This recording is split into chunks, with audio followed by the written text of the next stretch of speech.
Hello, hi everyone. I'm Arav Behl and welcome to Buildercast.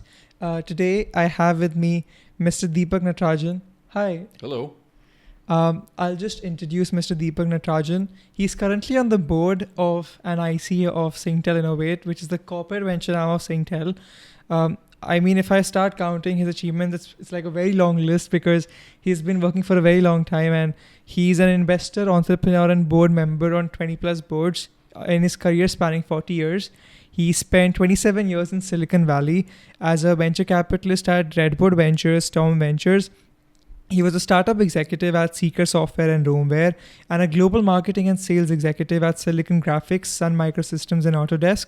You might also know him from his lectures at INSEAD as a lecturer and also a judge of the Lee Kuan Yew business competition.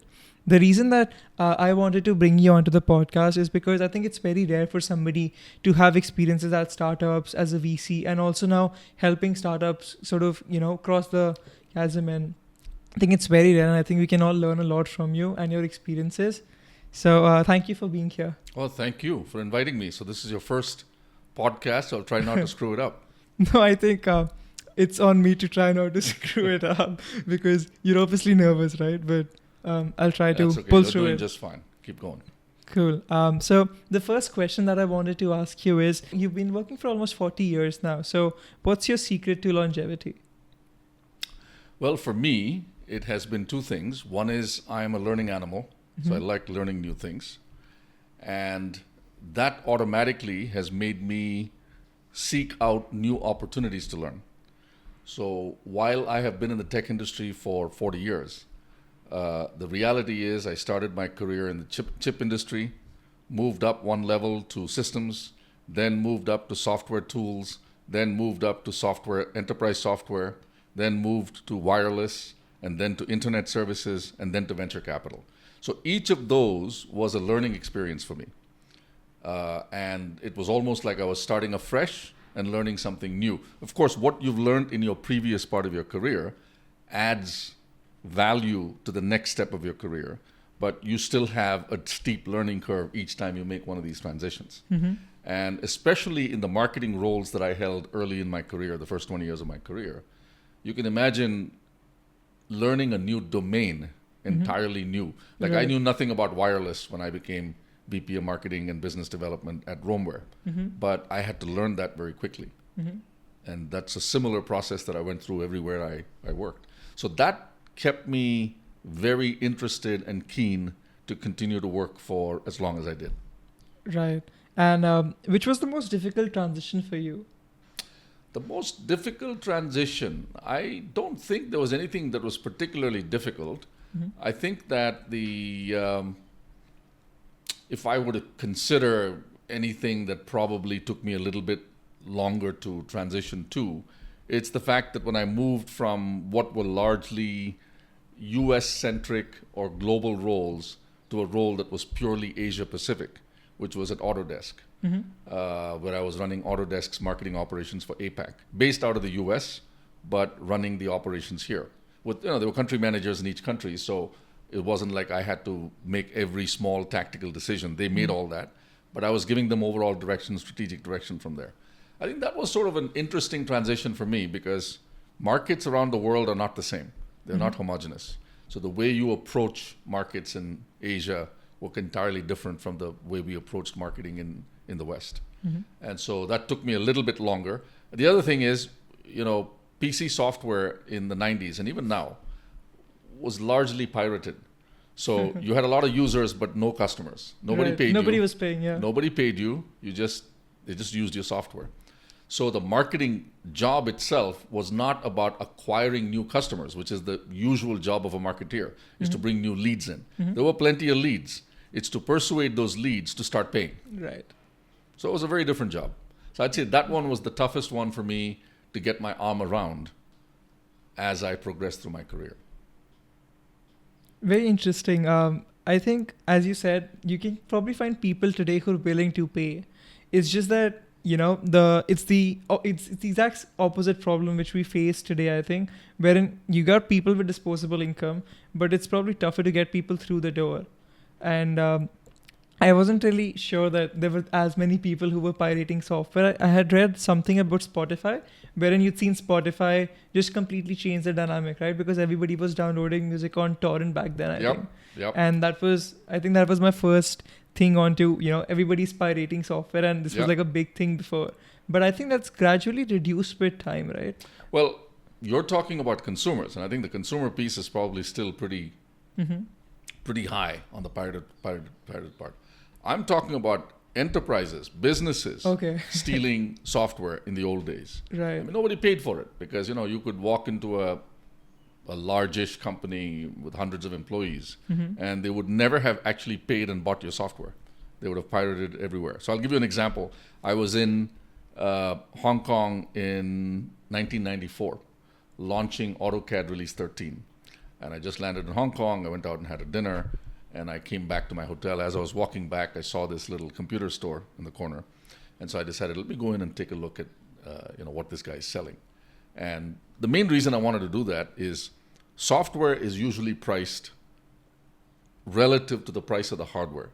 Mostly because when a company hires an engineer, they have a budget as to how much they want to spend on the engineer. It may be 20% of your salary, 25% of your salary, or whatever. And you have to make sure that your software is priced so that the overall package meets the needs of the customer.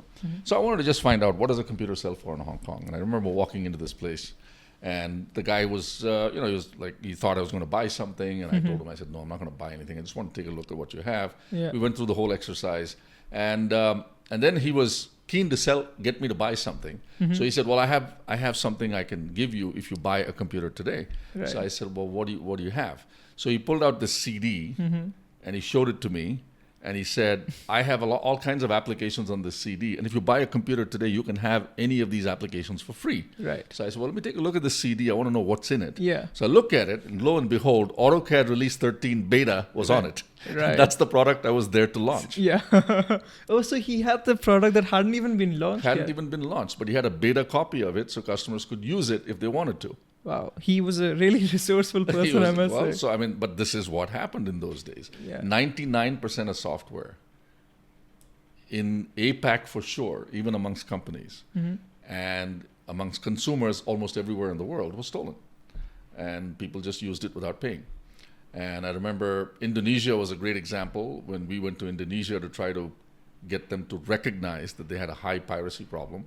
The first thing they told us is, well, first of all, we don't even have intellectual property laws. And so we had to help them craft IP laws so that they could get the right laws in place so that it at least was a crime to steal software. Until then, it wasn't even a crime. Right. So what are you going to prosecute people for? And I mean, prosecute people, I don't mean individuals. You can't prosecute individuals too successfully anyway. Yeah. But I'm just talking about large companies couldn't be prosecuted in those days, in the 90s.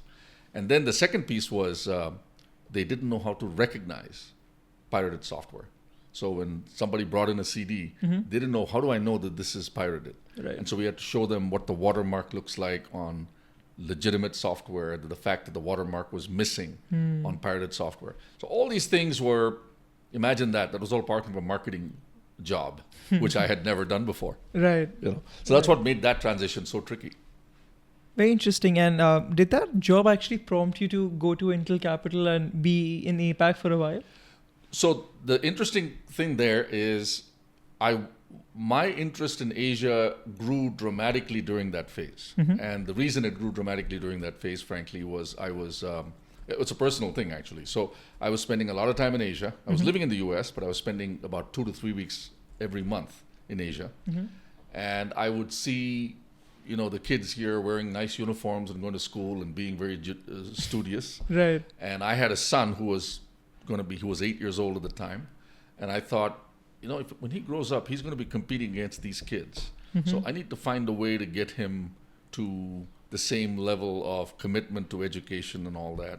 And so I just decided that we should move here when he's about 10 years old. So he could also learn what it's like to live outside the US for a while and get involved in the culture here of education being held quite important. I mean, in the US, it's never been the number one thing that people worry about, education, because the country has so many opportunities.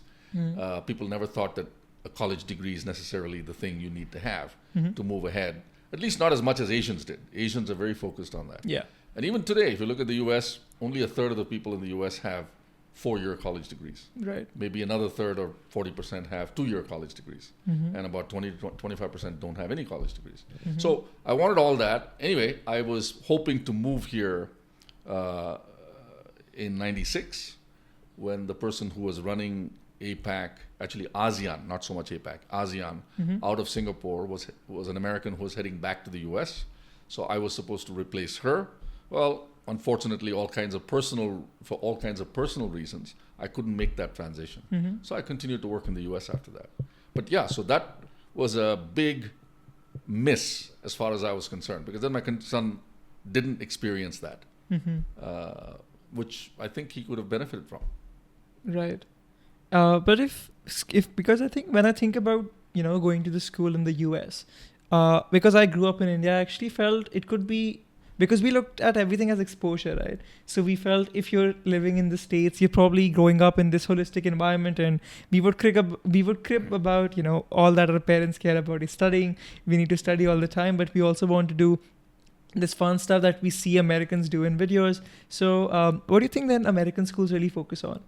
Well, that's a big source of concern for many parents. I don't think the U.S. school system has done well to prepare Americans for the jobs of the next century and the jobs of the future and all that. Clearly, there are pockets of excellence, and part of that comes from the American culture of experimentation. I mean, the school down the street could be experimenting with, they have charter schools and things like that, where they could experiment with different kinds of education. So I think the American school system as a whole probably has a long way to go to catch up with other countries. What America makes up for the fact that the children don't get the same foundational learning is some of the aspects of broad-mindedness and experimentation and so on and so forth. I wish I could say that they also somehow manage to encourage critical thinking. I don't think so. There's a long way to go for that. Right. But by and large, I think what makes America America is this spirit of experimentation, the Wild West kind of thing. It doesn't matter if you try and fail. People don't hold it against you. I think that's a big part of what makes America America. I mean, people, as you know, startups start and they fail 90% of the time. Yeah. But people don't mind rolling the dice one more time, because if nobody says, "Oh, you failed," well, your life is over. Yeah. Which is becoming better in Asia, but certainly wasn't the case. Right. Even 20 years ago, even 30 years ago, let's say, if you failed at something in Asia, people held it against you. It's like, "Oh, you failed." Yeah. And so we probably can't trust you anymore because you failed that one time. And so people didn't want to go out and start, and young kids didn't want to go out and start companies. They were perfectly happy living in the glass-fronted offices at Citibank. Yeah. Different now. Very true. And I think this is also a cultural thing that I feel a lot of Asian countries have this huge fear of failure, which I think is perhaps lesser in the States, which can probably stem from the culture of innovation or just being able to express yourself. Or I think, people. I agree.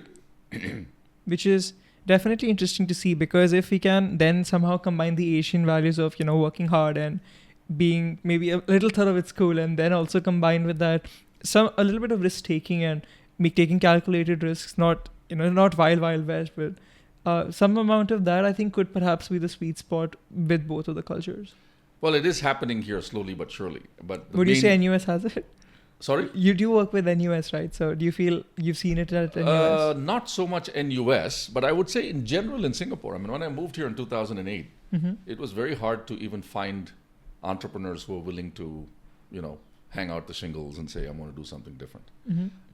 But over time, it has improved. I mean, the whole Block 71 experiment has worked out to a reasonable level. I mean, it's not, bringing the next Facebook or anything like that anytime soon. Right. It may happen. It's just going to happen overnight. Yeah. But it's made great progress in the big advantage of a Block 71 is it's sort of a microcosm of Silicon Valley. The reason why Silicon Valley works the way it does is it is packed with people who are willing to take risks and shoot for the moon, and they sort of encourage each other. So it's that encouragement, knowing that you're not alone in trying this crazy thing. So it's the environment? Pardon me? Is it the environment? It is the environment. To a large extent, that makes a big difference. And Block 71 has done that, because you're not a startup sitting in on one street where everybody else around you is in glass and steel buildings. You're in a group of people at Block 71, all of whom are these little companies with 3 guys running around trying to make something happen. Right. And that's encouraging in itself, that you know that you're not alone. Yeah. You can try to do something, and hopefully you succeed, right? So that environment has caused many youngsters in Singapore and US NTU grads to not consider the next Citibank as the first job out of school.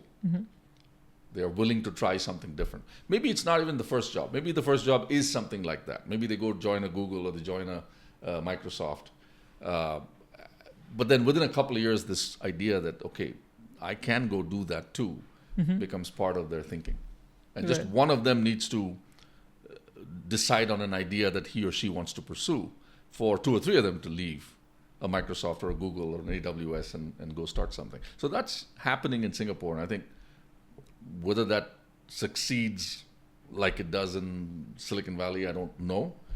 That may take a while, because Silicon Valley wasn't born yesterday either. Yeah. And so we'll see. Very interesting. And I'd like to sort of change what we're talking about now. I want to talk about what happens behind the scenes in a boardroom. Because you've been on so many boards, right? I think you were at 10 boards at Intel, and then I think you've been on 10 more. How many have you been on actually? Like the number I've on lost internet track now, changes. but let's say some number around 20 sounds right. Okay. Because Sounds even reasonable. at Intel, I was on 10 boards. Prior to that, I've been on boards.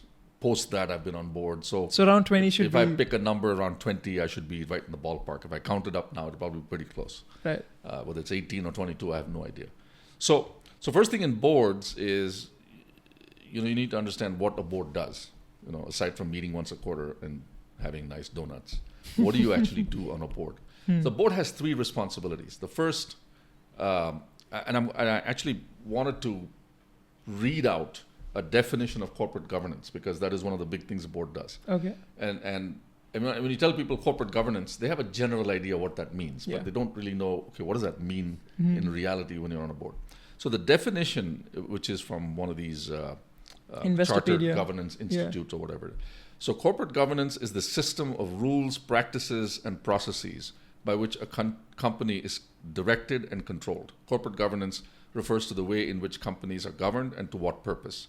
It identifies who has power and accountability and who makes decisions. So it's about people, purpose, process, and performance, right? So that's one of the first things a board is supposed to do, is provide that sort of governance, okay? The second thing a board is supposed to do is to provide strategic guidance to the management team. Why? Because, when your nose is up against it every day, you're running a company, you kind of sometimes miss out on the big picture. Right. Like, you don't know something is coming at you from this side or something is coming at you from this side, or that you should be making a great leap forward and acquiring a company in order to address a new opportunity or whatever it is, right? Whether it's competition or opportunity. So board members typically have are taking a step back from the company, running the company day to day, and looking at these kinds of things. And if you're a VC, it's almost by definition you're looking at these kinds of things, because you're meeting with hundreds of companies. And between 2 board meetings, you might have met with 50 companies, 1 or 2 of which suddenly alerted you to the fact that one of the companies in which you've invested might have an opportunity to work with another company to further its prospects. So that's the second strategic guidance part. The third part is also, I would say, slightly more operational, but very important. Again, a step back. You hire the right people, the CEO, the CFO, all those people are typically hired by the board. You have to get board approval to hire a vice president level person in a startup, right? You also have to very much be involved in decisions to acquire companies or to divest your businesses and so on and so forth. And of course, in startups, as you know, startups pivot all the time. Right. They start off thinking that this is the target market or the target idea, and the next thing you know, reality hits, and they go, okay, well, that's not it. I got to do something else. And I'm trying to remember the exact quote from Mike Tyson, but he said that, everybody has a plan till you get hit on the face. Right. Till you get the first punch lands on your face. Yeah. So it's like that at startups. Everybody has a plan till you get the first punch in the face. And then you have to figure out, what are you going to do now? And that's sort of the same thing with startups. So again, you as a board member, you're not the one getting punched. You may feel the effects of the punch because your investment may suffer, but you can at least, you're not the one on the mat trying to figure out how to get up first. That's the CEO, and you can help the CEO go through that process. So those are the things that boards do. Now, what happens behind the scenes? There's very little to worry about behind the scenes things, because in many ways, boards are an extension of the management team. They just don't happen to run the operations. Right. So there's nothing that, if I had a concern that I wanted to address, I would feel completely comfortable between board meetings, picking up the phone and calling the CEO and having a chat and saying, look, this is something that I'm concerned about, or, the fact that you haven't yet hired your CFO, that worries me, or, your VP of technology and your VP of engineering is not performing the product. So those kinds of operational things, even though I'm not running it, I have the option of picking up the phone and talking to the CEO. So there's nothing behind the scenes per se. Right. It's almost, as you said, it's like an extension of the management team itself. Yeah. I just don't look at it day to day. I just look at it week to week, month to month. And that gives me a broader perspective on what's going on in the company. And the CEO may not catch it. Yeah. The CEO is going, milestone to milestone, raise money to raise money, fund money, fund this to fund that. Whereas I can take a step back and say, okay, what else is going on in this company? What levers can we pull to make it accelerate from where it is now? So those kinds of things you can do. I agree, because I think when I think about it from the startups or the company standpoint, because they're so involved in just the day-to-day things, I think they sometimes lose the big picture. Yep. And maybe I think from what I'm understanding, that is where the board really helps, because you've got a lot of talented people there who can maybe find potential synergies, who can suggest things that actually lead to the ultimate goal which the company wants to achieve. And as you said, with milestones, you just sort of forget, right? You just focus on the day-to-day. So I think that's perhaps the board's biggest value addition, I'd say. Cool. Another question that I had was, you spent 8 years in VC, right? You spent 8 years at Intel itself. You spent time at Redwood and as an EIR at Storm Ventures. Could you just, I know that the difference is going to be a stark difference between being a VC and an EIR, but I think for everybody to understand, what is it like being an EIR? Okay, so what is an EIR, first of all? So the traditional EIR is an entrepreneur in residence. Yeah. Okay. And what that means is that some VC firm, say you're doing Square Peg now. So at Square Peg, they suddenly decide, Arav is a very good entrepreneur and we need to encourage him to pursue an idea that he has. Okay. Right. Now, your idea may be very half-baked, okay? And they may know that it's very half-baked. But what they've decided is that they want to somehow help you bring this idea to market, or if this idea fails along the way, in other words, it doesn't even make it past 2 rounds of sort of discussion, they still think you're a good guy and they want to help you. So what they will typically do is they'll bring you into the firm and say, Arav, we're going to pay you a stipend. This is your time to think about new ideas that you want to bring to market. And our ask of you is that if you do come up with this idea, since we are sort of nurturing you, we get first dibs on making that first round investment. Right. Okay, we'll do the seed investment or whatever it is. So that's a typical entrepreneur in residence. And then there was a modification of this called executive in residence, which also happened in Silicon Valley in the 90s when I was there, 80s and 90s. Where this wasn't so much that they liked the entrepreneurial idea, but they found an executive who had worked with them or whom they knew, who wanted to be involved more with early stage companies. And that person would become a good coach, could help a young entrepreneur like you say, okay, I've got an idea, but how do I bring it to market? And that person could come and help. So you had both these models percolating in the valley in the 90s and 2000s. And so in my case, I didn't have an idea. I didn't go into Storm Ventures saying, I've got this great idea. Right, I want to bake it, in the... What they did for me, as much as a favor to me as anything, was said, we like you, why don't you come in and see if there's any portfolio company that you want to go work for. Right. And until you find it, you can be part of the team here and look at new companies coming in, because that may be where you find the idea you want to go join. So you were essentially part of the investment team then for a bit. Well, technically, I didn't have a vote or anything like that. Okay, I was really just, you can think of me as sort of a part investment team member, part business development type guy. Okay. Where I was working with some of their portfolio companies on businesses, on strategies to grow the business, whether it's a sales and marketing approach or this or that. And then on the other side, I was seeing new companies coming in through the door and being part of the team that met with them and did some due diligence for the partners to either to say, yes, we should pursue this more seriously or not. So I was doing both of these. And, unfortunately, at the end of 9 months, Storm, by the way, was founded by 4 people who were associated with Stratacom. That's why it was called Storm, STRM. Okay. STRM was the stock symbol for Stratacom when it floated on the NASDAQ. Right. So they called it Storm Ventures. So, and it was a networking company. And I had no real depth of knowledge of networking. And so all the companies that were coming through the door were also primarily networking type companies. Yeah. So after 9 months, it was obvious that I wasn't going to find anything that would be appropriate for their portfolio. For me to go join it as an executive. So I think it was a decision after 9 months that, okay, this is not going to work the way we intended. So I carried on and it was fine. I was still very much in touch with all those guys. But I think the model, that I mostly see today is more of, the entrepreneur first sort of approach. Or you have IC now, of course. You've got Iterative in Southeast Asia as well. So you've got these accelerator sort of programs more now. Yeah. So which one? What do you think are the pros and cons of each? Of sort of being an EIR versus being a part of this accelerator, which probably gives you a bit more of the environment, or is the EIR environment more conducive? I think if you have an idea, then it probably might make sense to go with an accelerator.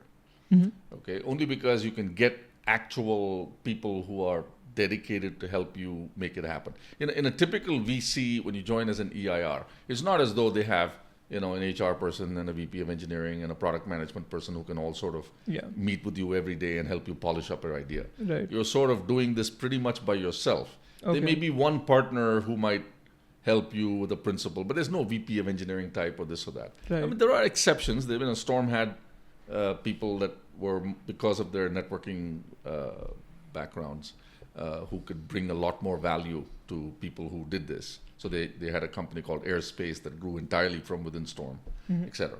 So that can happen. But that way but I'll be honest, I'm not a great fan of the accelerators that I have seen so far. Okay. And I don't want to say anything terribly controversial, but I don't think many of the people who are currently at accelerators have gone through the process of starting a company. And I don't want to use any controversial terms. Yeah. But let's just say that the most important thing when you're advising a startup CEO is to have at least walked in his or her shoes once. And if you haven't walked specifically in his or her shoes, you've at least been part of an executive team of a startup.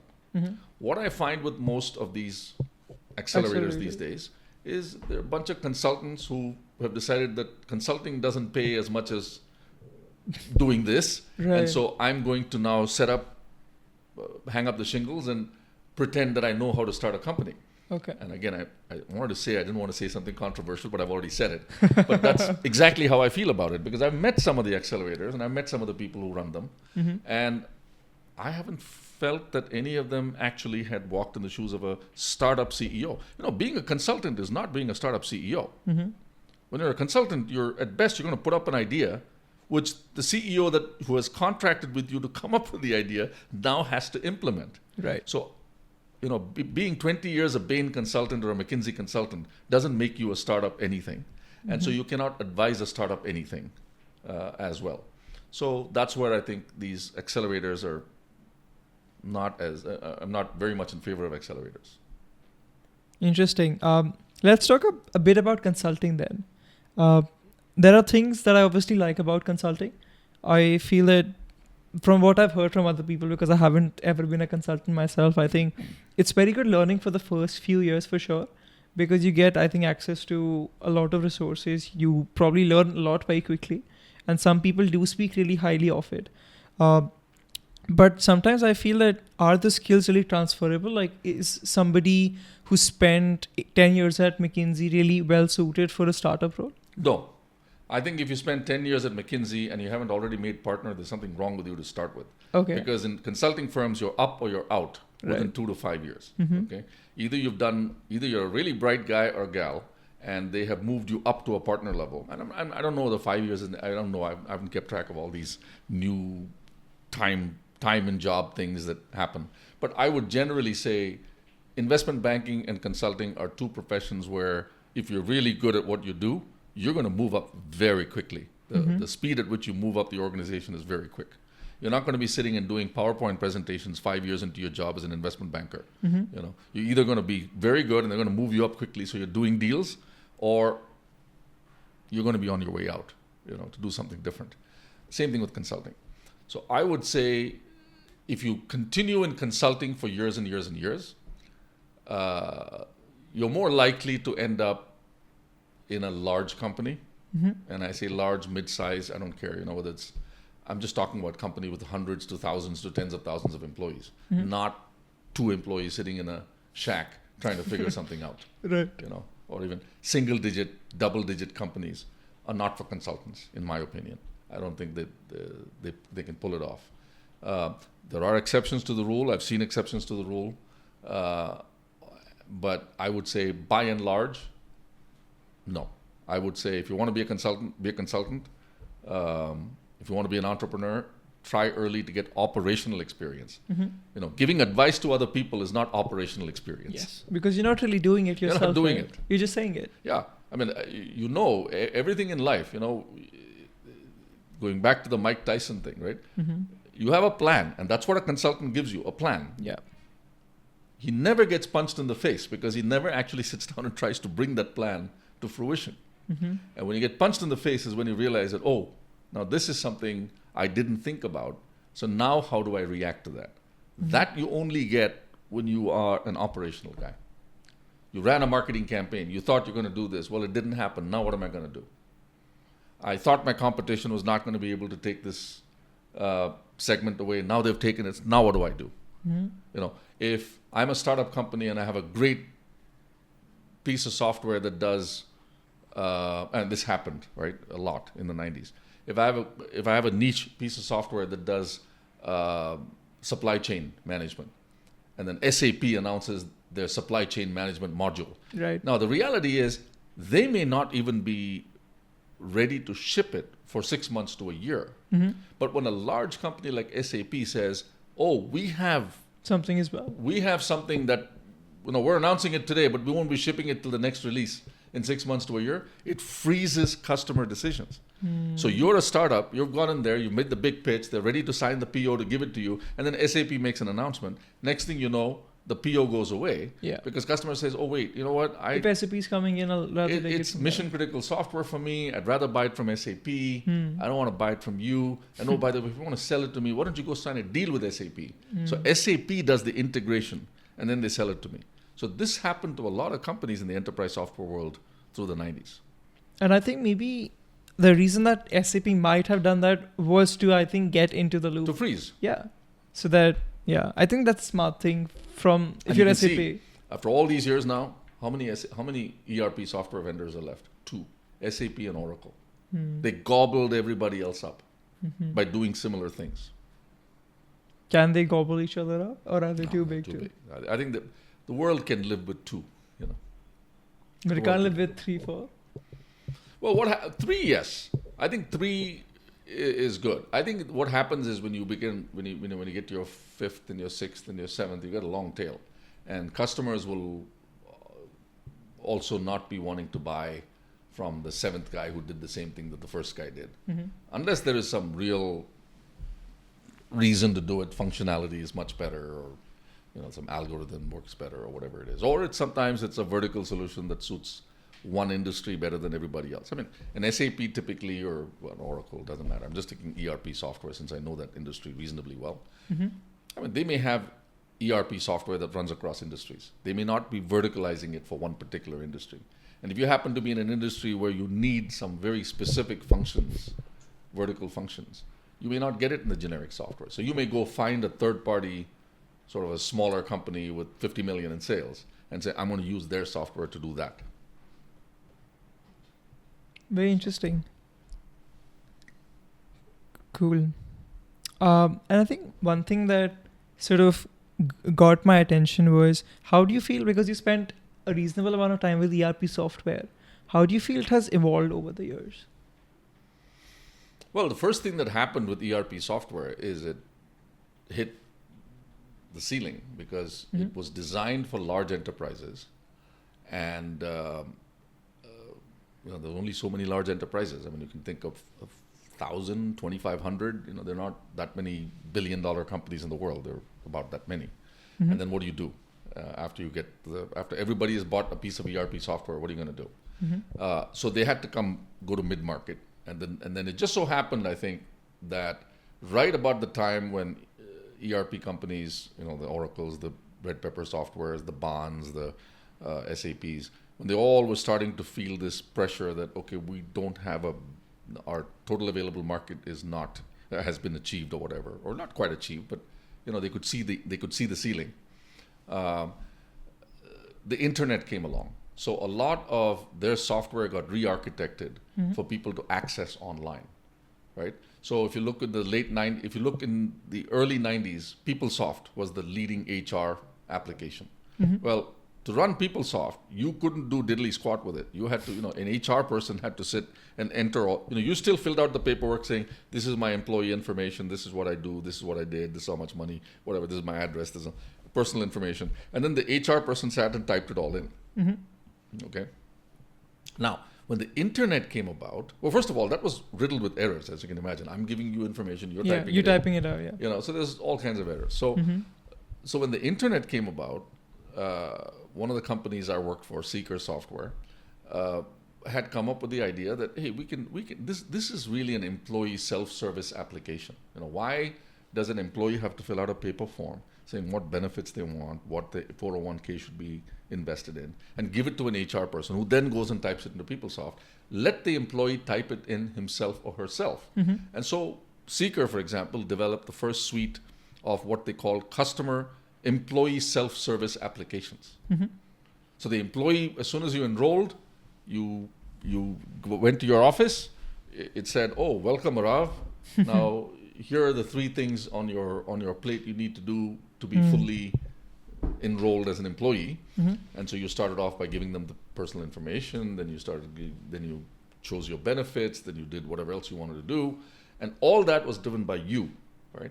So that was the first step in making ERP applications more widely accessible. Mm-hmm. Now it was not a back office application. It wasn't just a system of record. Now the application is more usable by everybody. Now this is also the era when Salesforce automation happened and all those things, right? So you can see that happened. Now with cloud, that's taken it one step further. Mm-hmm. So instead of saying, okay, ERP is for 1,000 companies, it went to 5,000 companies, now it's like 50,000 companies. Mm-hmm. You can literally swipe your credit card and use the functions of an ERP system online. Right. So that is how ERP systems have evolved. They are now easily usable, not by micro businesses, but I would say by small businesses. So I think you went from enterprises to large to medium businesses to small businesses, and now they're really, 50-person companies can now use an ERP online on the cloud. Yeah. you know. So it's just become a lot more accessible now. Much more. I mean, companies can get automated. Companies don't have to run on spreadsheets anymore. I mean, that's the bottom line. Yeah. Whereas in the old days, that was your modus operandi. You just went straight into a spreadsheet. Excel was winning. Excel was it. Yeah. You sent your invoices from Excel, you did this, that. And even Microsoft, you can see they have their own little small business ERP apps. Mm-hmm. I forget what it's called now. But so you can get online and use Microsoft 365 or whatever it is, and 360 or whatever it is, and then you can use all these small business apps. All of which was not available in the old days. And when I say old days, I don't mean like 50 years ago, even 20 years ago, you couldn't do these things. Right.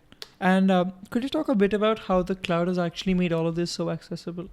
Well, the first thing is just, companies don't have to spend money on the infrastructure required.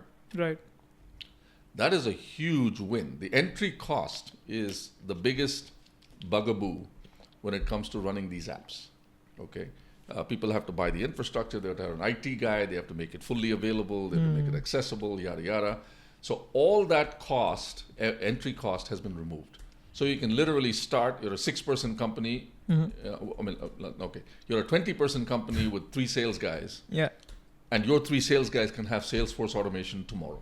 It's not like the old days where you said, I have to get an ERP system, I have to buy a server, and then I've got to install the software, and then I've got to give role-based security. All that is gone now. You just go in and enroll your 3 sales guys, and from day one, they're on a Salesforce automation system on the cloud. Yeah, I think that makes a ton of sense. Huge difference. Yeah. You can start a company and not worry for 1 minute about what accounting software do I use, what Salesforce automation do I use, what this, what that, what project management do I use, because all of that is just running on the cloud. You just enroll with one of the hyperscalers. They've got a long, app store. And then you pick the application in the app store you want to use. It sets up a separate instance for you. It's fully secure. Bang, you're off and running. Yeah. I think the Google guys are trying to catch on to, this startup train, because I feel most startups today use AWS, if I'm not mistaken. Well, they have the largest market share. Yeah. Azure is second. And then you've got Google running the race. But as I said, 3 is perfectly reasonable number of competitors in most spaces. I think that over time I don't know how this will all shake out, because these industries, if there's one thing you know about tech is that, you're only as good as your last great innovation. It's a 4-act play. But if your act 4 is bad, it doesn't really matter what your first 3 acts were. You're just out of business. You can look at a long list of companies that don't exist anymore. IBM is not the IBM of before. Digital doesn't even exist. Compaq doesn't exist. Burroughs doesn't exist. Sperry doesn't exist. Any number of ERP software companies, PeopleSoft, yada, yada, they don't exist. Yeah. I haven't actually heard about most of these. The one that comes to my mind is that camera company. So they Kodak. had Kodak. They had the little cameras, right? And Fuji took them out. Yeah. So what I'm saying is, this is a very Darwinian business. You're only as good as your last act. And if your last act isn't good, it doesn't matter if you had 3 acts before that were fantastic. The play goes wrong. You get bad reviews on the plays, customers switch. Okay. So that is the nature of tech, and it's very Darwinian. And if I go back to the companies in, when I go back to 1981, the year I moved to Silicon Valley, and I don't know which year they started publishing this, but there used to be a list called the Silicon Valley 150. It's still there. It's still there. It's not published by the San Jose Mercury News anymore. Okay. It's published by some Lonergan, somebody or the other. If you Google it, it'll probably still show up. This is June. Yeah. So they should have published last year's SV 150 by now. If I go back and look at that SV 150 list from 1985 or whenever they started publishing it, I don't think there are more than 5 companies or 7 companies left. Wow. The new SV 150 has only about 5 or 7 companies that were there from 40 years ago. That's Hewlett-Packard may be on it. Yeah. Oracle was probably on it. Intel is probably on it. So, maybe I'm exaggerating when I say 5. Maybe it's 20. Yeah. But it's not. It's not as in most of them. It's not 75%. Yeah. And is it like completely extreme that they just go out of business, or they're like a some shadow of them get themselves? Some of them get acquired. Yeah. Some of them just fall off the list because they shrink to nothingness. Correct. Yeah. And they just disappear. Some of them get acquired, Some of them disappear. Some of them go out of business. So it's any number of those things can happen. This is a little tangential, but do you know what happened to Yahoo? Because I think my dad had this Yahoo account and then just Gmail came and I never saw anybody use @yahoo.com or even the search engine for that matter. I still use Yahoo. Really? Yeah, I still use Yahoo. Okay, so it does exist. Oh yeah, it still exists. Okay. Yahoo is a real company. It still exists. It went through and I've lost track, frankly. It went through all these acquisitions, spin-outs, and this and that. And I don't know all the stuff that's gone through it. But it's very much a real company. It still runs... we can look it up before the end of the show. But it's a serious company with serious revenues. Yeah. Okay. Yeah. Do you know what the business model is right now? Is it... Well, they still sell internet services. Okay. Yahoo Mail. Right. Information is still there. They still have Yahoo Finance as a website. Okay. I'm sure they monetize all that through advertising. Yeah. Yahoo Finance I've used. Sorry? Yahoo Finance. So they have the stock listings and stuff. So you can download it for Python when you need to do that. Yeah. So while you're thinking of your next question, I'll tell you what Yahoo's revenues are. Go ahead.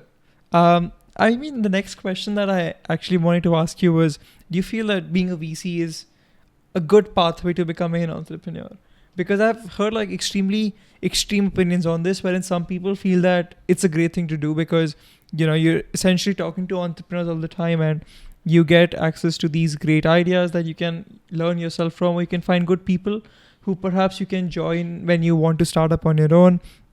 But then I think the core tenets of starting a company are essentially doing sales, talking to people, and knowing how to sell is one of the most important things if you're CEO, or maybe if you know a lot on the product side, which is probably if you're starting a tech company, you've been at Google, Meta, some of the bigger ones, and you've been in a PM position or at a good startup.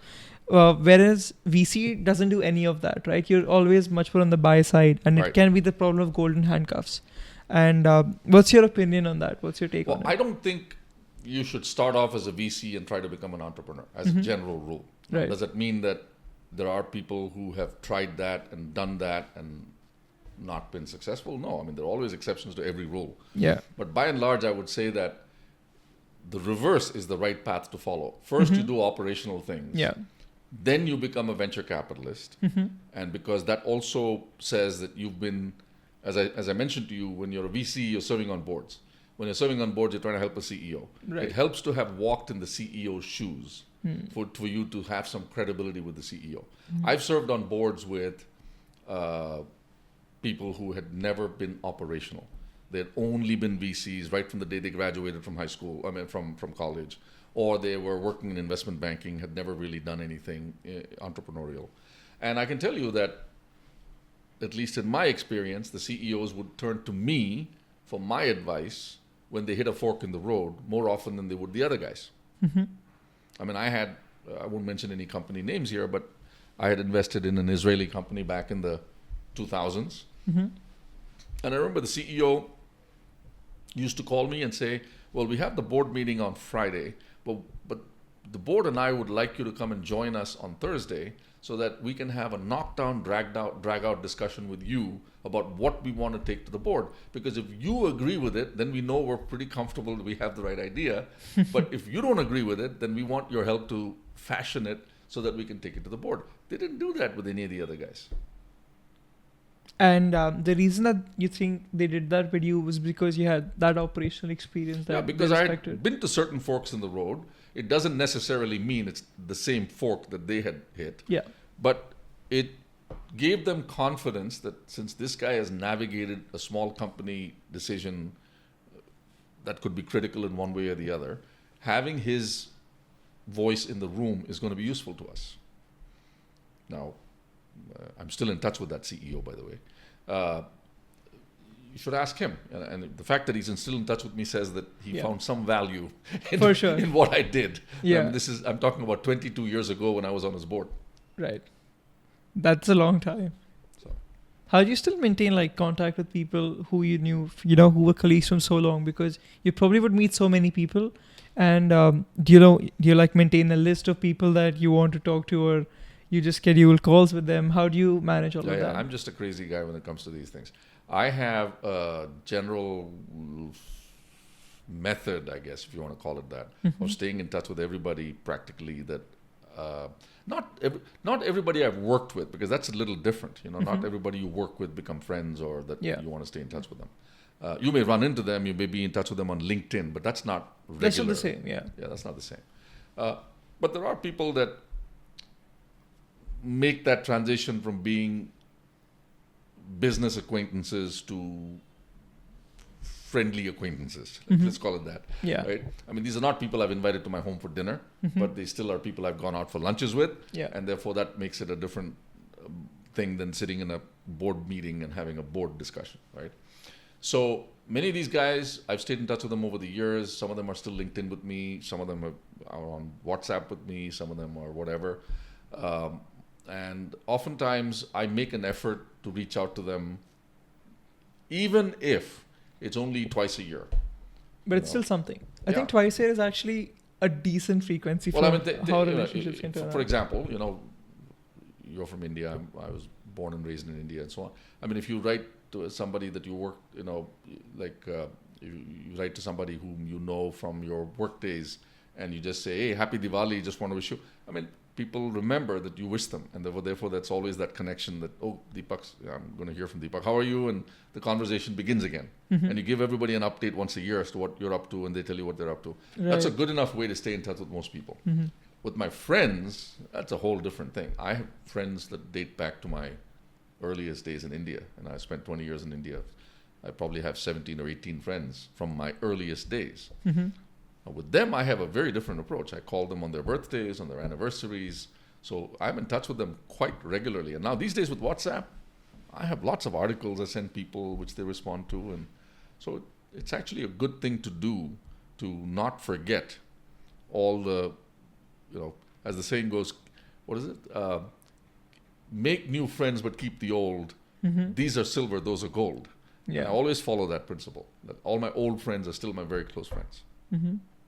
I think that's very good advice, because I think especially when you're sort of navigating your career and when there's no reason left to talk, I think most people sort of lose that touch. But I think it just feels a lot nicer to talk to friends from when you were really young. It almost brings back those memories, right? When you're like very young. So whenever I'm talking to my school friends, I can really relate to, I think, what you said there, because it's always this really nice feeling. And I think we sometimes talk about what we used to do at school, and it just really brightens your day, so to say. Yeah. Very interesting. Let's talk about your college days, because I think you did your education exclusively in the States. Not really, okay. But go ahead. Where else were you? I thought it was you were at Berkeley and you were at University of Washington for engineering. Yeah. So first of all, I graduated from high school in 72. Okay. And then I decided to go to IIT, but without getting into the details of it, yes. I decided to spend a year in St. Xavier's College in Bombay before I went to IIT. Okay. So I spent a year just goofing around in town, which mostly because my friends were all doing that, and I felt like going off to Hawaii was not what I wanted to do. So I just persuaded my parents to let me goof around for about a year. So I did that, and then I took the IIT entrance exam, and I went to IIT in 74. And then something strange happened, which is in 75, Indira Gandhi declared the emergency, June of 75. And my dad was quite rattled by that. He felt that India might be taking a step back. And, people who grew up when he grew up, he was 18 when India gained independence. So he had seen the country go from British rule to democracy, and then he suddenly felt that this was a big step back, that he couldn't, because it is still a fledgling democracy. I mean, in 19 years in a country's life is not anything. It's been through 300, 400, 500 years of domination by outside external forces. So it was 19-year democracy. So he felt that, okay, it's fragile. Who knows what's going to happen? Maybe she'll become a dictator. Maybe something will happen, whatever it is. So he was pretty keen that I pursue my future elsewhere. I mean, that was as simple as to say it. He didn't have any particular thing. He just said, who knows how this is going to go? It'd be better for you to figure out if you can find a future for yourself elsewhere. And so that's what motivated me to apply to a bunch of schools, and I got into University of Washington. And I was very lucky in that, even though I did get into other schools, I was very lucky that of all the schools I got into, University of Washington was the one that said, for the 2 years you've done in IIT Bombay, We'll give you credit. we'll give you full credit. Okay. Okay. And the only thing they didn't give me credit for was that I had taken a course in computer programming, Right. but that was on an old Minsk computer from the Soviet Union. So they said, which was Fortran programming, batch-oriented Fortran. So they said, no, that won't work because we do interactive programming in BASIC, so you're going to have to come here and repeat that one course. But that's the good news. The good news is, for 2 years in IIT Bombay, I got 2 years off in the University of Washington. And so I just started as a third-year student, as a junior, as they call it, the junior and senior year, right? Yeah. So I started as a junior, and I worked through the summer. So I finished my undergrad in 18 months. Okay. So I started in January 77. I finished in June 78. So you just speed ran it. I just spread through it. Yeah. And then when I got to the fall of 77, I decided I would get a master's degree. So again, serendipity, I mean, it's strange things happen. I was actually more interested in getting an MBA than a master's in engineering. Mm-hmm. And so I'd applied to business schools. I got into some business schools. Berkeley was one of them. Mm-hmm. And I was asking for money because in those days, scholarship. There was no assistantship scholarship for MBA students. Not that there is now. Even now, it's very hard to get money if you want to go to business school. Yeah. You can't get financial aid. So in those days, it was probably even worse than it is now. And anyway, I couldn't get it. So I was just sort of sitting around in the mechanical engineering department at the University of Washington in the lounge.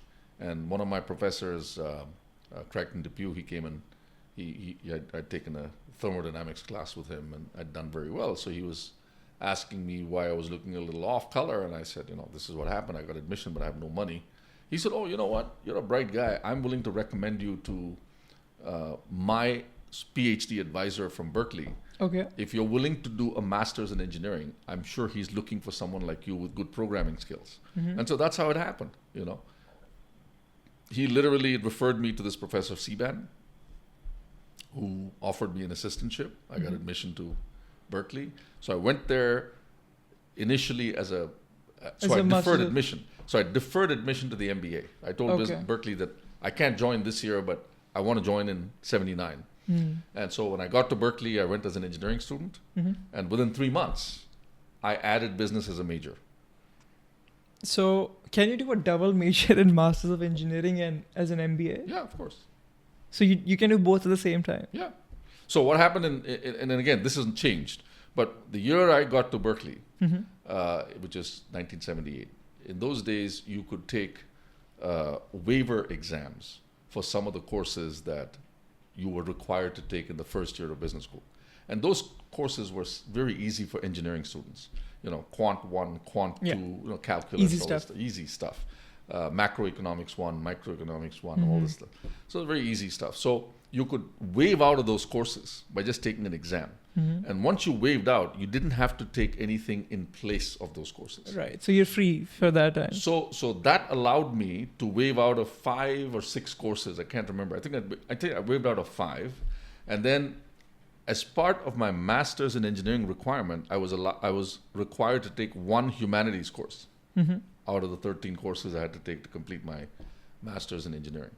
And so I took a course from the business school in OBIR, organizational behavior. OB. And so that made it 6 courses out of 11 in the first year were already done. Right. So I only had to do 5 courses for the first year to catch up, and then 9 on the second year. And I did all that just like I did the previous for engineering. I did all that within 4 quarters. Okay. So I got my master's in engineering and my MBA in about 2.5 years. Nice. That's really cool, actually. Well, it saved me money. Yeah. Actually made money, frankly, because of the assistantship. Because of the assistantship. Yeah, I had less money. Was your tuition fee waived off for both of them?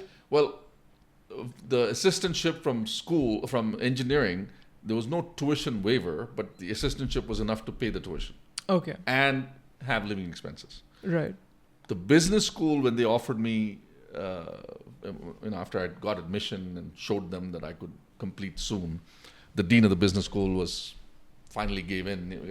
I'd asked him 2 or 3 times and he had said no, But I think the fourth time when I went to him and said, look, I've waived out of these courses. I just need 3/4 of tuition waiver, and I'll complete my MBA.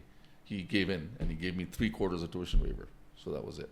Right. So, so you didn't get waiver for the Masters of Engineering, but you were able to pay that off. And for the MBA, you were able to negotiate a waiver. Yeah. That's pretty cool. And does that happen still? Does that still happen today? Or I don't think so. I think now they don't have these kinds of programs anymore. And because, the first thing that's happened is Berkeley has broken out the business school and made it almost a private school. Okay. I mean, it's still part of UC Berkeley, but it's called the Haas School of Business, funded by Haas, who's founded Gene Levi. Haas, Levi, yeah. Levi founder. Oh, the Levi family, I should so it's not the F1. No, okay. no. Okay. And so, it's become a completely different ball game now. Berkeley's business school is not what used to be called the Berkeley Business School. Now it's called the Haas School of Business. Right. It's almost like a pseudo private school. If you look at the tuition, it's 40,000 or 45,000, which is way above what a California resident would pay to go to any other department in Berkeley. But the Berkeley School of Law and the Berkeley School of Business, and maybe there's one other, I can't remember, they have sort of become pseudo private institutions within Berkeley. So they charge almost the same tuition as, not Harvard, but maybe the 6th or 7th most expensive business school in the US. So it's a little different now. Damn, wow. MBAs are really expensive. Very expensive. Very expensive. So you have to think really hard before you go out and get an MBA as to why you're doing it. Yeah. Because I think I've heard stories about people being like, they got into Harvard. Yeah. And then they completed their MBA from Harvard, got good grades, whatever, spent a few years doing a job. But then they actually got FOMO about the Indian growth story. And they were like, I think I want to come back to India now. And there's such a huge dilemma about that, right? Because you just paid so much money to perhaps go to school in the States. And then your family normally, I think, assumes that you'd spent a reasonable amount of time there. You'd probably maybe live there or something. But if you come back after like a year or two because of that, I think most people would question, was it really worth it then? Then you could have gone to an IIM maybe or something. Yeah, and I don't even know what the delta is these days, but I'm assuming that you can do an IIM degree for $20,000 or something like that. I don't know what it is. I remember it's like 20 lakhs, I think. 20 lakhs. For 2 years. So that's $24,000. Yeah, $25,000. Yeah. So you can do that. So yeah, it's quite expensive. But I have at least 2 people I know who got Harvard MBAs, came back to India. Yeah. But they were all part of big business houses already. In other words, their parents had started. Okay. They were essentially scions of the family. Yeah. So I think it's more about the family wanting to say at that time that exactly. Yeah. So if you're just a regular Joe and you finally get into Harvard and you go there and you pay that big bill, $200,000 to go there, you better have a really good idea to come back to. Yeah. or hit the home run with some idea that you joined. I mean, if you happen to join Flipkart when you came back, then it's all good. Then you made out okay. Not, I think, better than okay. Yeah. Very interesting. And could you contrast the experience because you spent 2 years at IIT Bombay is what I'm learning now, and then you spent a year and a half at Washington. Yeah. Which one was more fun? Well, for me, I have to admit, if I were to just look at the fun axis, I think IIT Bombay was more fun. Okay.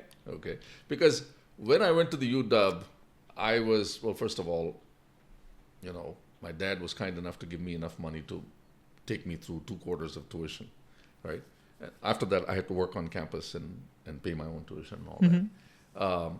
And that was another advantage, by the way, which I should mention, that, again, these are not available anymore to anybody. I was lucky. In those days it was. So when I went to the UW, if you worked for the state of Washington for 20 hours a week, which is considered a half-time job, then you were classified as a resident for tuition purposes. Oh, okay. So when I went there, for the first month, of course, I didn't know which end was up. So I was very focused on my schooling and trying to make sure that I didn't screw that up. Yeah. The good news is, at the end of my first month, when I did all my midterms, my first month midterms, and there are usually 2 midterms than a final, and I did all the midterms, I got 4 O's in everything. So that means I'd done way better than I wanted to do. Okay. At that point, I said, okay, I don't need to be studying this hard. Let me go get a campus job. So I got a campus job as a dishwasher first as a dishwasher, and then that was 10 hours a week, and then I got another 6 hours a week selling the newspaper stand at the University of Washington Student Center, and then I got another 6 hours a week at the game center where I was playing pool. I was a reasonably good pool player, so alumni would come in on Sundays that they'd want somebody to play with, so they would pay me to play with them. Really? Yeah. That sounds like the dream job. Yeah, it was right? a dream job, but it was 6 hours a week, and mainly for me, I had to get over the 22-hour thing. So it was 10 plus 6 plus 6, and so I managed to make enough money to pay my tuition. And because my tuition went from $523 a quarter to $223 a quarter or $220 a quarter, I was able to pay that too.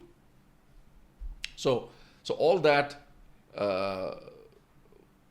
what it did for me is, it wasn't that it wasn't fun. I was learning new things. I was in a new country. It was all, fun and games. And it was the first time really I'd left India and gone to the West. Yeah. The only trip I'd made out of India in my first 20 years of life was I went to Nepal in 1972 with my school field trip. Yeah. So I'd never been outside India. So this was all fun and exciting as well. But in IIT Bombay, I had no responsibilities. I just went to school, studied, dorms, had fun with your friends. Bunch of idiots like me, and that was it, right? And some of those idiots are still friends of mine, and still stay in touch with them. But once I went to UW, I grew up very quickly because I had to go to work and wash dishes, and just imagine I was a vegetarian in those days, and I was working as a dishwasher in the cafeteria. Meat dishes would show up and I had to clean them. Yeah. It was all stuff that, it's okay. It's all part of growing up. But yeah, those were not fun days in that way. So. Right. But I think a lot of the hustle that's required for maybe starting your own company is something that you can learn from actually days like this, because you grow up really quickly when you sort of go abroad, I feel, and you need to get responsible really quickly, because I think I can say this for myself, but when I was in India, I was almost sheltered, right? Of course, we're all sheltered. Yeah, you're all so sheltered.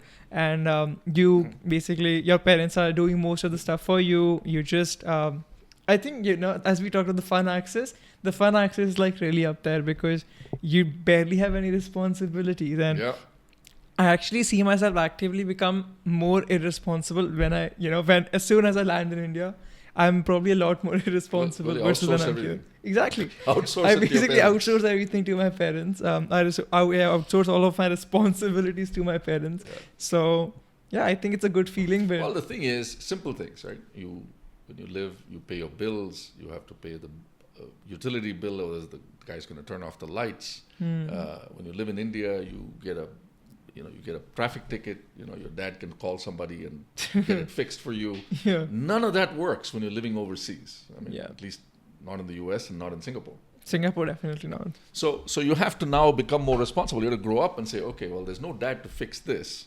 So either I don't get myself into trouble, or if I do get myself into trouble, I figure out how the hell I'm going to get myself out. Yeah.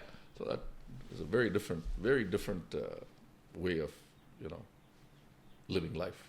But I think to my mind, that's probably one of the biggest advantages of going abroad as well.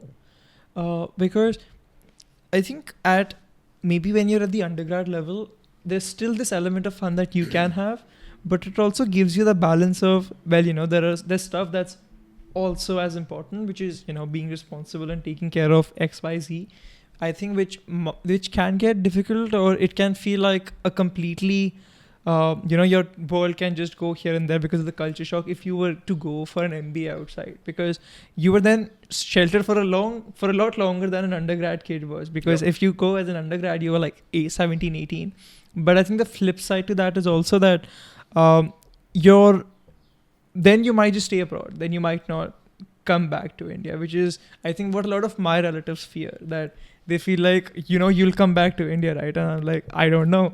And, that's when they get scared. They're like, why do you want to stay outside? But I think most of the MB guys do end up Yeah. going back to India.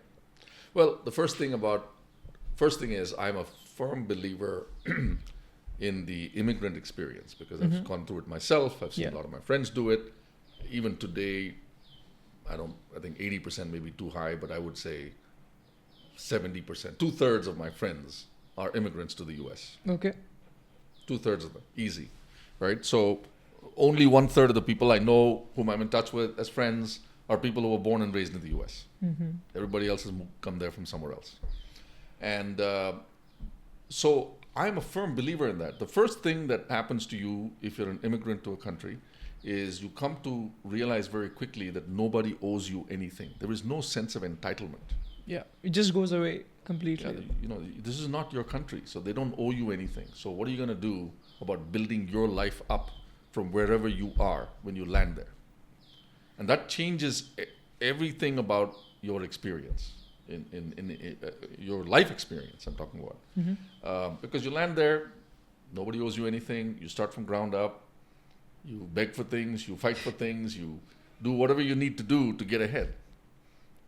And that you will never have in India, or you'll never have in the country of birth. Forget about India. I mean, even in the US, we have these programs called Social Security and Medicare. And there's a reason they're called entitlements, because people feel that I'm entitled to that. And so there's a simple correlation or direct connection between those programs and how people feel about those programs. But when you're an immigrant, you're not eligible for Social Security. You're not eligible for Medicare. So there's no entitlement. You earn it. Yeah. By paying taxes, by working, by becoming a permanent resident, doing all that. So that makes a big difference in the way that you view your life as an immigrant as opposed to a life in the country where you were born. That actually brings a lot of questions to my head, because this feeling of entitlement, once that goes away, I think that is perhaps when you can start unleashing your true potential, because that's perhaps when you start working harder, when you have that feeling of entitlement, because you have that, you can probably slack, you don't realize it maybe, but you're probably slacking more, you're taking more things for granted and you're not working as hard. And I think I've observed this in European countries quite a lot, because I was just talking to a few people who actually come from Europe, and what I just noticed very naturally was that they expected everything to be free. When I told them that you actually have to pay to go to a good uni, they were like, why do you need to pay? You shouldn't have to pay much. It should be sponsored by the government. And that's how they think about most stuff. They feel that if you can't afford food, you should be able to get it for free, and the government should provide anything. And if I'm not making enough money, it's the government's job to support me. And if the government can't do that, it's the government's failure and not mine to put food on the table myself. And I think this feeling of entitlement probably should not be there. And I think this is from a very geopolitical standpoint, but I think it could lead to the downfall of Europe. And I think we probably are seeing some of that already. Well, that's a big question which I don't even want to get near, because that is the whole debate between societies that have evolved around high taxes and high benefits, right, versus a country like the US that says we're going to keep taxes relatively low. I think the US is still a high tax country. California is, for sure. Some states are even worse, but even the US, relatively high tax country compared to Singapore, compared to Hong Kong, compared to other places. But lower benefits, lower taxes, more freedom to spend your money, et cetera, et cetera. So there's all those things. And of course, lower benefits, right? Yeah. So, but the US does have a social security system. It does. So people who really fall through the cracks will have some money to live on at the end of the day. So that's a whole can of worms that We probably should not unpack that. well, only because there is no right or wrong answer. Each society has to decide. I will go back to a different conversation in a different context, where we're sitting here in Singapore, and I remember in 1994 I was flying back to the U.S. on a Singapore Airlines flight, and Lee Kuan Yew, who's the founding father of Singapore, was on being interviewed by Lou Dobbs, who was a CNN guy in those days, and he's like a bulldog guy, he keeps banging on you. Yeah. And to cut a long story short, let's forget about the entire interview, which in itself is very interesting. But the last thing that Lee Kuan Yew tells him, because he keeps bugging him about why Singapore is so restrictive and you put so many, you're like a dictator and this and that. And Lee Kuan Yew tells him that, look, you know what, America is a great country. I have a lot of respect for America. But, in your country, you have the freedom to burn your flag. You have the freedom to buy a gun. Mm-hmm. But you don't have the freedom to put your 4-year-old on a bus in the morning and know that he or she will return unharmed. Yeah. He said, in my society, we've made different choices. You don't have the freedom to burn your flag, my flag. You don't have the freedom to own a gun, but you do have the freedom to put your child in a bus at 10 in the morning, or 6 in the morning, or 7 in the morning, and know that he or she will return unharmed. Each society makes its own choices. Each society makes its own trade-offs. So it's as simple as that. And I think that's what every society has to decide. You want to pay high taxes and get high benefits?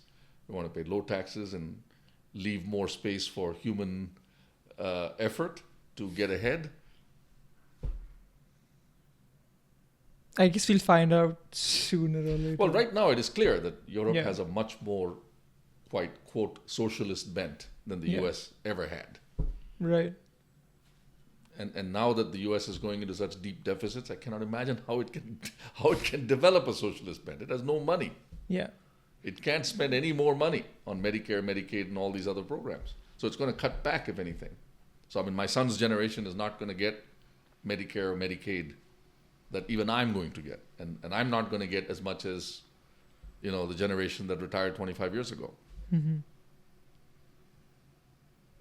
The US system is definitely very interesting because it's, I'm not exactly sure about how they sort of ran Medicare and how it worked, and can you really change it for generations? Because I think it could lead to outrage, right? If you suddenly start Well, saying again, that- it becomes an entitlement at some point. So you have to change it early enough Mhm. that people don't feel that they're entitled to it. And how Right. do you and what is the entitlement? What is the source of the entitlement mindset? Mhm. It's that people say, I have paid into the system, Correct. so you owe me the money back. Exactly. Well, so if you tell them early enough that they don't have to pay into the system, now they're on their own, then there is none of that entitlement. But so do they still pay lesser taxes then? Yeah, they would have to, right? Because instead of paying 7.65% of your income Mm-hmm. into what is called FICA, which is Social Security, and Okay. Medicare. Right. These are taxes. Yeah. 6.2% goes into Social Security, 1.45 goes into Medicare Of your income? of your income. Okay. And then the company matches it. It's very similar to Singapore. Singapore has a employee contribution towards your CPF, and then the company contribution. Same thing in the US. Okay. It's equal, 7.65% each. You can tell them, okay, you take your 7.65% and put it into a personal savings account, Mhm. personal retirement account. So then don't expect the government to give you any retirement in the future. Yeah. So then you just sort of tell people early enough, maybe when they just started to. Yeah, so if you're 20 years old today and the Mhm. government said that's the way it's going to be for you, then you're still fine because there's no expectation mismatch, so for 40 right? years of your life you paid in, you've done your own thing. You've set up your own 401k and whatever it's called, and whatever they call this thing in the future, and then you can't go to the government and say, but I paid in. Well, you didn't pay in. Right. I actually have like a question on which I'd want your advice, and it's a bit about AI, and I think we should talk about AI for a bit now. I'm not a very knowledgeable guy on AI, but I'll be able to at least pontificate if not anything else. So No, I mean, but you still have probably been seeing some developments with AI, especially because I think with Singtel, might have made some investments in AI. What I want to understand from you is, if you're trying to understand what country you want to spend time in, you probably want to make that decision sooner rather than later and have like a rough plan about how you want to go about doing things. And if you're somebody who's in their 20s and they want to build something in AI, would you say that SF is still the place to be, and they should go to SF and try to start up this company? Or are places like India, Singapore, who might have more tech talent available. Well, India probably has more tech talent, but Singapore also has the resources to maybe support you. Or we saw Mistral coming out of Paris, which is quite unexpected. But you still feel that SF is the place to be? Well, so the two things I would say about starting any company. Most important thing you're looking for initially is talent. Mm-hmm. The second most important thing that you need to keep your mind on is what is the size of the domestic market that I can serve. It's very difficult to start a company in Singapore and suddenly say, I've got a great AI thing. I'm going to lob it into the US and suddenly it's going to become incredibly successful. Mm-hmm. It doesn't happen that way. Okay. So of it's the three choices you gave me, Uh-huh. I think if I was going to start a company, I would either go to the US or start it in India. Okay. Okay. Because Singapore is limited in both those areas, Mm-hmm. talent and size of local market. Okay. Okay. So if I was starting a company now and I had the choice, I would definitely do US or India.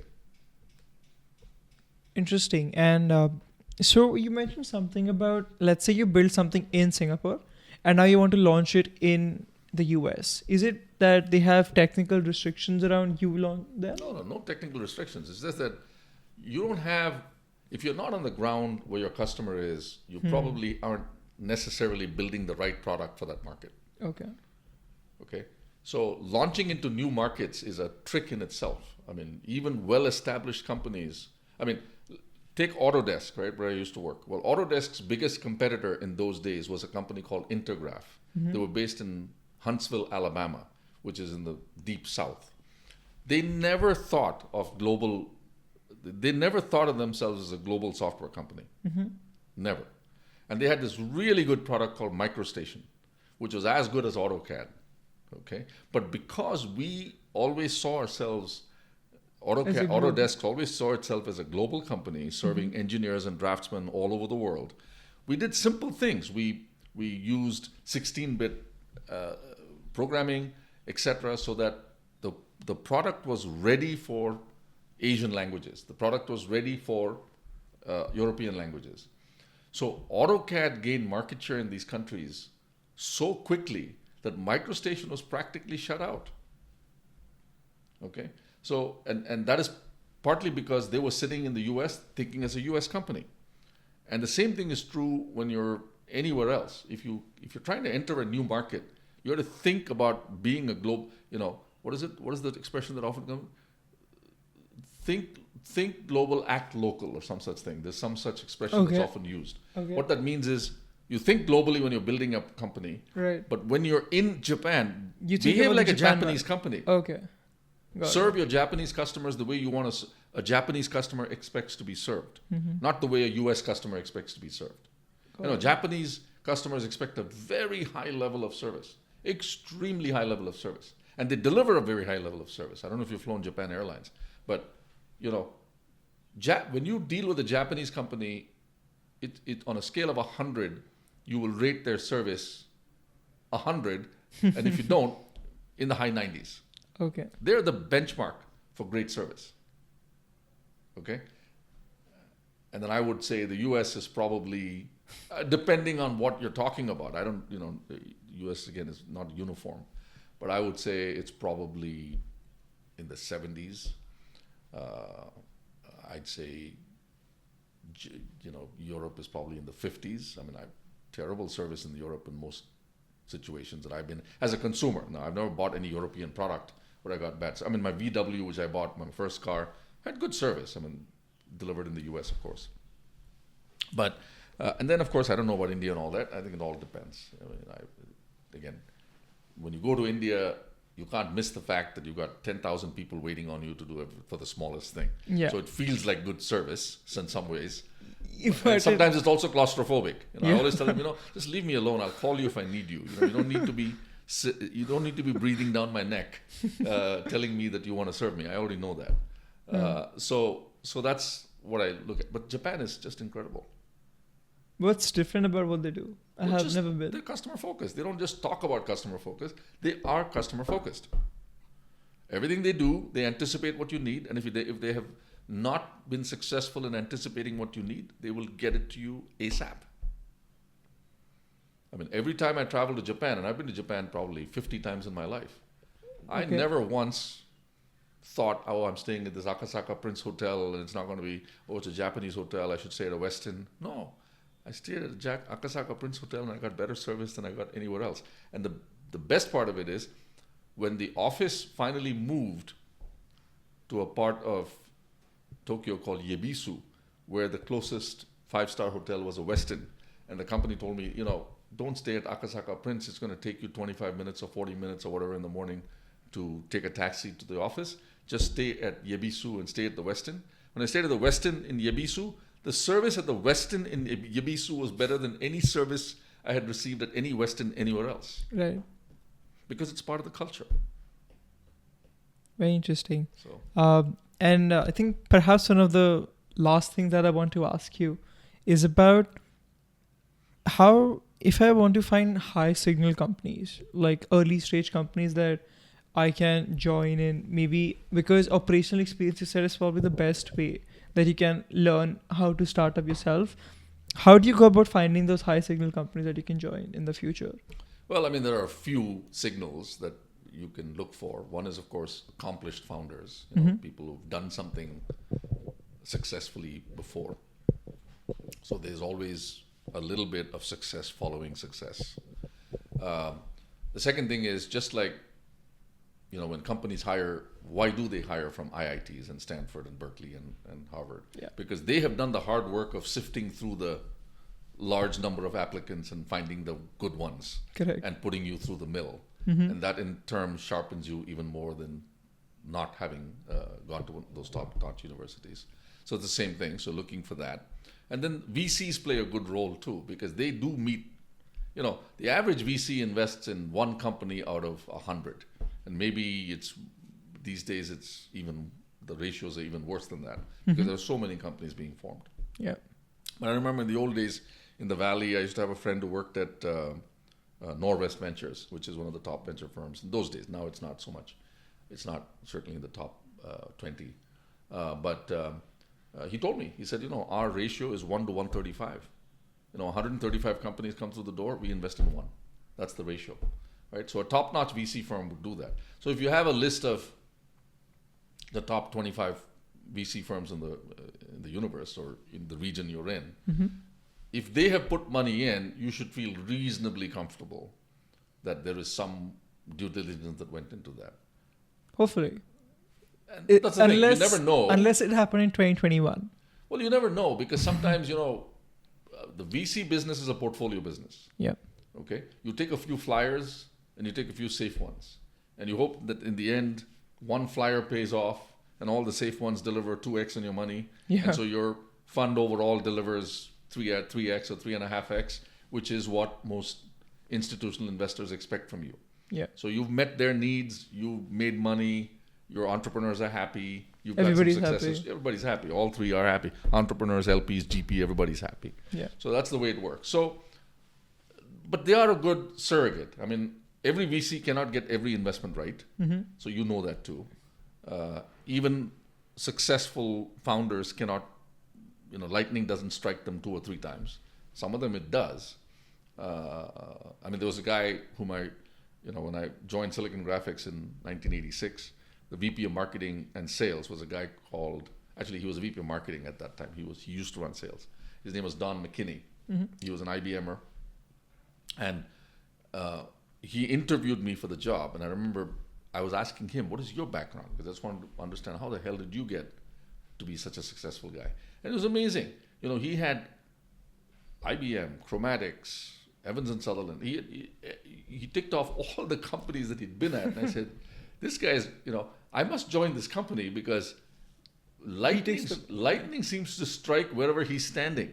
So if he's standing here, I ought to stand with him because something's going to happen here. And sure enough, the company went public. The company did very well until, of course, it got eaten by Pentium, which is a story with all the workstation companies in the 90s. They got eaten by Pentium. So Sun Microsystems, SGI, both of those companies I worked at, they got eaten alive by Pentium. Do you want to go a little bit into that? Like, how did that happen? What is Pentium? Well, Pentium, as you know, was Intel's most powerful chip. which they launched in the early 90s, I think 92 or 93. Yeah. That came after the 486, right? And workstation companies were at that time using the highest end RISC processors. So, SGI was using MIPS processors. Sun had designed its own Spark processor. IBM had designed its own RISC station, or whatever they called it, RISC, whatever the hell it is, and so on and so forth. So everybody had their own RISC processors that they were building. Okay. But none of them had the volume, the economics to build a serious high volume platform. Whereas Intel, because of its object compatibility going back to the 486, 386, 286, 186, 86, 8086, 8088, they had, once they came out of the Pentium, and the Pentium delivered comparable performance to RISC, and it was a CISC processor, right? It's the complex instruction set processor. So once they came up with that, the object compatibility, people started building PCs with Pentium. They rivaled workstations for all but the most demanding applications. So the most demanding applications probably still needed a workstation, like if you're doing very high-end graphics and all that. But most other applications could do perfectly well with a Pentium PC.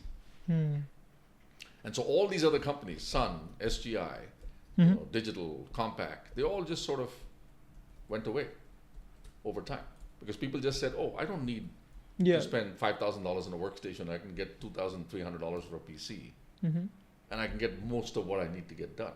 Maybe I'll buy 5 workstations and 35 PCs. And now, funny thing is, Intel's facing the fire from AMD and NVIDIA. Yeah. Well, so Intel, unfortunately, has lost its way along the way in many different ways. And again, not worth going into all the details of it. There's plenty written about it. I'm not going to say anything that is unique in that respect. But yeah, I mean, Intel missed quite a few turns in technology. And whether it was mobile or AI now, they're trying to catch up. Or even being in the foundry business. I mean, there's so much written about this right now, it's not even worth regurgitating everything that's been written. And it's all true. I think Intel has missed a lot of... And that does happen, by the way. When you have a cash cow, when you have a very successful product, which is generating huge profits, your first instinct is to protect that. And you start making decisions that actually... go against the long-term interest of the business. What you don't realize is, it's not just you trying to take the profit away from the most profitable product. Your competitors are trying to do that too. Yeah. So it's not like if you cannibalize yourself, that somehow you're the only one who knows how to cannibalize you. There are other people trying to say, hey, how is Intel making 65% profit? Or how is NVIDIA making 80% gross margin? I need to come up with something to suck some of that profit into my company. Yeah. And so that's what happened. That's what happens to most companies. And this is why, when Jeff Bezos was interviewed some time ago, years ago, he said, your profit is my opportunity. If I see you making unconscionable profits, I know there's an opportunity for me there. Yeah. So he always kept his eyes focused on that. If somebody is making way too much money, he said, why are you making so much money? I can come up with a cheaper way of doing this. Yeah. So be quiet and don't share how much money you're making as profit. Well, you can. If you're a public company, you have to tell everybody what you make. So. Yeah, that's true. And so one of the last questions that I want to ask you is, do you feel that VC is declining, especially after 2021? We've seen this trend of a lot of people leaving the venture capital industry. And what do you think the future of VC is going to be? Well, I think VC is declining for the simple reason that other players are getting into the business and making it very difficult to be a traditional venture capital firm. Okay, private equity is getting into it. Hedge funds are getting into it. What do you call it? Corporates are getting into it. So you have to ask yourself, if I set up a VC firm, what is going to be my value proposition, and at what stage do I need to invest, and how do I make money, and how do I deliver on that risk-return trade-off that my LPs are looking for? And so to that extent, I think that there will be some of that. I think the big thing that will change the VC business, but again, these are all cyclical, so I can never tell you what's it going to be like in 20 years. It's very hard to tell. But what I can tell you is that you go back to the year 2000, which was the peak of the NASDAQ. And there were 250 something number of companies in Silicon Valley, VC companies in Silicon Valley that had more than $100 million of assets under management. Now that looks like a tiny number today. But it was a hell of a big number in those days. Yeah. I mean, $100 million VC in 2000 was a big VC. I mean, Redwood Ventures, where I was, we raised $130 million in September of 2020. Wow. That was considered to be like, oh, that's a reasonably big fund. Yeah. You know, because most people were between 250 and 500. They were probably $5 billion funds, but those $1 billion funds were truly crossover funds. You know, TGV and a few others. I don't forget all this. IGV, TGV, what are some of them? Summit Ventures. You know, these guys were crossover funds. They used to invest in public companies. They invest in late stage private companies. They usually invested just before you went public. Like, you know, they would join with the Goldmans and the others and say, okay, the mezzanine round 18 months before the IPO, that's where their money would come in. They'd put 50 million in, make sure the company was well prepared for the IPO, and then they'd make the money in 18 months. And for them, you know, 3x in 18 months is a hell of a return. I mean, for me too, 3x in 18 months would be a hell of a return. You know? For anybody, For anybody. So that's the way that it used to be. So I think what is happening with the VC business is it is very likely to be very different than it is now. It is likely to be smaller than it is now. Like even smaller than 2024? Because it's already shrunk quite a bit. No, it'll be smaller. Because see, the reason it's going to be smaller is very simple. There are a lot of first-time funds that are still alive, and they will be alive for 6 more years because they all raised money in 2020 or 2019. Yeah. It's 5 years now. They still have 5 years left. So when they finally sink is when the numbers will actually start falling. And the reason I wanted to give you that 2000 example is in 2000, there were 250 something funds in Silicon Valley that had 100 million or more. By October 2022, which is the low of the NASDAQ, right? It continued to fall. And by the low of the NASDAQ, that number had fallen to less than 112. Wow. I remember this number because it was in the San Jose Mercury News. They said there's only 112 funds left which have more than 100 million in assets under management. So it's actually fallen quite a bit then. Yeah. So more than half those funds disappeared by 2022. Same thing will happen now.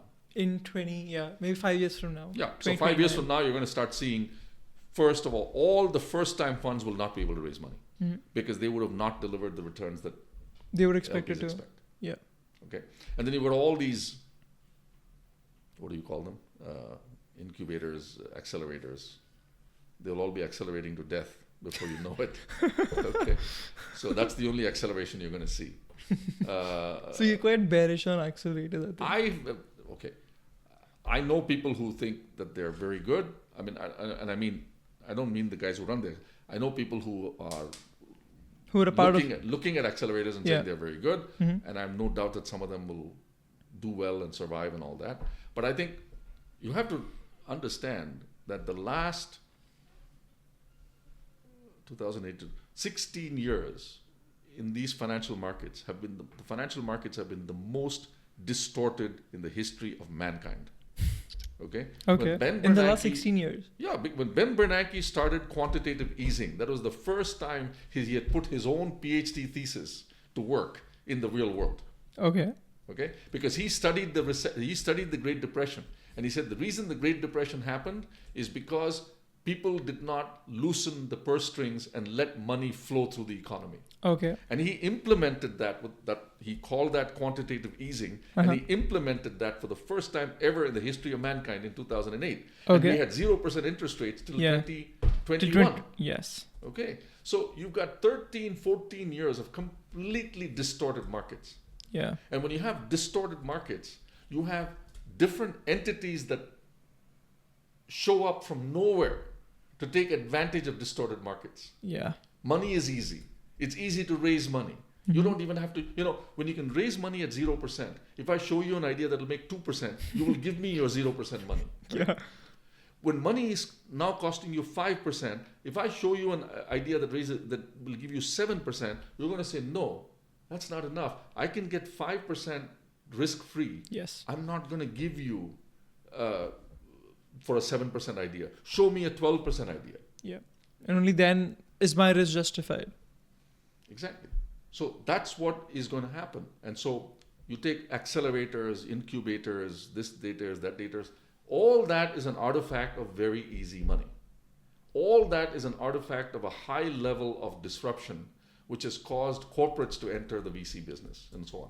And by the way, that's another statistic, right? If you look at year 2000, there were 60, 70, 80 corporates who are CVCs. Yeah. By the end of 2022, that number had gotten cut in half also. Hmm. And if you think back, in the 2000s, many of the corporate VCs were tech companies that were afraid of being disrupted by the internet. Hmm. They were all the corporate VCs.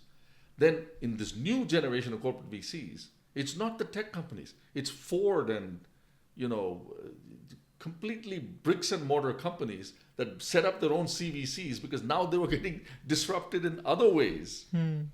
And so now, can you imagine a Ford, or the stodgy Ford, suddenly coming out of this and continuing their CVC? I don't see it. Very unlikely. Yeah. So there's going to be some more attrition there. There's almost certainly going to be some attrition of the traditional VC business. There will be some attrition, or more than some attrition, in these new models, accelerators, incubators, all that. Mm-hmm. So you can see the industry will restructure dramatically over the next 10 to 20 years. Now, if you ask me exactly how many, exactly how it's going to happen, I have no idea. I don't have a crystal ball with that. Yeah. But change will happen. The VC industry will not look like it does today, Mm-hmm. and today's industry doesn't look like it did 15 years ago. Right. One thing that you said that really caught my attention was you said that private equity, quant funds, and hedge funds are also perhaps getting into the VC industry. Yeah, because So private equity makes sense, but how are quant funds and hedge funds getting inside? Because they're all looking for returns, and if you look Mhm. at it, what is happening? Where are the maximum returns being generated these days? They're being generated in the private markets at the growth stages. Okay. Once the company goes public, it's already very big.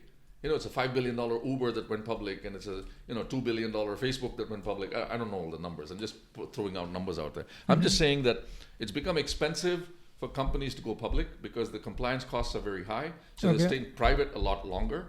When they stay private a lot longer, they need to raise the kind of capital they used to raise in the public markets in the private markets. And so who's in the private market? Well, it's private equity. It's the hedge funds. They're all saying, hey, if I can make 6x on my money in the private markets and then only 2.5x after it goes public, I'm going to do the 6x. Mm-hmm.